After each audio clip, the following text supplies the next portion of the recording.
Hi, my name is Ernesto.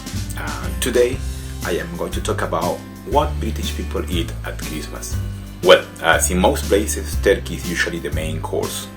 People often buy a frozen turkey, thaw it, and then roast it in the oven for a couple of hours with some garnishes and sauces. And then it is ready to serve. Roast potatoes are an essential part of this dinner too.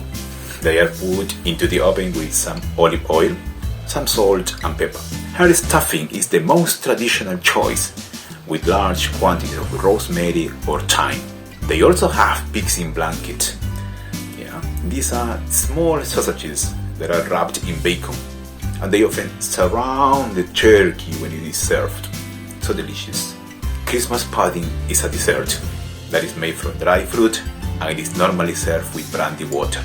Although nowadays people have some other desserts, Christmas pudding is still considered the most traditional one. Then it is time to have a happy eating